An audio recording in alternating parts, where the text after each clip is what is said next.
वो pure sine wave मिल रहे हैं, यानी हमारा ये इन्वर्टर जो आउटपुट हमें फ्राहम करता है वो प्योर साइन वेव आउटपुट फ्राहम करता है। तो ये हमारा टारगेट भी यहाँ पर अचीव हुआ।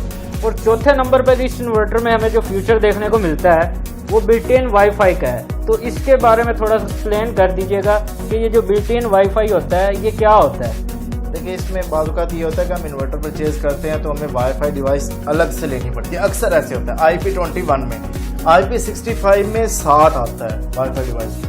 ऐसा बहुत कम होता है कि IP21 इन्वर्टर और उसके अंदर बिल्ट इन यानी वाईफाई का ऑप्शन मौजूद हो। तो इसमें ऐसा ही है। दरअसल भाई ये बताइएगा इस इन्वर्टर की वारंटी कितनी है, और दूसरा कि क्या ये इन्वर्टर वोल्ट्रॉनिक बोर्ड में है, और तीसरे नंबर पे जो लिथियम का आपने शोर मचाया हुआ है, क्या मुझे ये बताइएगा कि इस इन्वर्टर के साथ लिथियम बैटरी कनेक्ट हो सकती है। जी बिल्कुल। देखिए एमजे साहब, आपने बड़े मुख्तसर अल्फाज में वो पॉइंट पूछ लिए हैं कि जिससे आप किसी भी इन्वर्टर की क्वालिटी का अंदाज़ा लगा सकते हैं।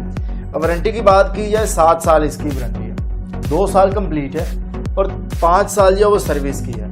अब दूसरा सवाल आपका जो है कि क्या ये वोल्ट्रॉनिक है या नहीं, तो ये इसका जवाब पहले से ही लिंक है कि 2 साल की कंप्लीट वारंटी देने का मतलब है कि ये वोल्ट्रॉनिक इन्वर्टर है और ये कंफर्म है। और तीसरे नंबर पे जो आपने बात की है कि क्या इसके साथ लिथियम बैटरी कनेक्ट हो सकती है या नहीं, तो डेफिनेटली इसके फीचर्स में भी अगर आप देखें तो इसमें बिल्ट इन BMS मौजूद है, बैटरी मैनेजमेंट सिस्टम।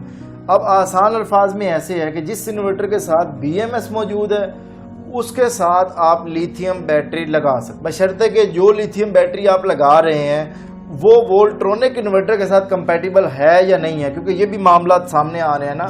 आपने ये देखना है, अगर आपके पास वोल्ट्रॉनिक इन्वर्टर है और आप लिथियम बैटरी परचेज करने जा रहे हैं तो आपने उससे पूछना है कि क्या ये लिथियम बैटरी वोल्ट्रॉनिक इन्वर्टर के साथ कंपैटिबल है या नहीं है। और मुदस्सर भाई ये बताइएगा जो इसके अंदर पैरेलल ऑपरेशन है वो क्या है, कि अगर 9 इन्वर्टर हम खरीदेंगे तो वो कोई ऑफर है या कोई और चीज़ है। देखिए, पैरेलल ऑपरेशन 9 यूनिट का मतलब ये है कि आप इस तरह के जो 9 यूनिट्स हैं आप उनको पैरेलल कर सकते हैं। ठीक, यानी कहने का मतलब ये है कि अगर आज आपके पास जो है 4 किलोवाट का बजट है और आपने एक 4 किलोवाट का इन्वर्टर परचेज की है और कल आपका जो लोड है वो 4 किलोवाट से बढ़ जाता है। अब आपके पास 2 ऑप्शन है। एक तो ये है कि आप 4 किलोवाट का एक और इन्वर्टर लें, उसको अलहदा वायरिंग पे आप उसको लगाएं, लेकिन आप कहते हैं कि हमारे पास जो टार्क लोड है वो 5 किलोवाट पे अब आ रहा है, तो अब हमारा क्या ये इन्वर्टर ज़ाया है? तो इसका जवाब है नहीं।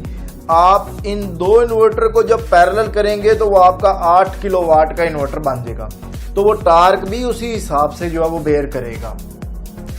अब यहाँ पे एक और चीज़ भी है, अगर आप इनको मतलब 3 यूनिट को पैरेलल कर रहे हैं तो उसमें आप चाहे सिंगल फेज या 3 फेज में भी कर सकते हैं। आप 9 यूनिट जो है इसमें पैरेलल कर सकते हैं, तो ये बड़ा एक अच्छा ऑप्शन जो है वो इसके अंदर मौजूद है। लेकिन नॉर्मली मैं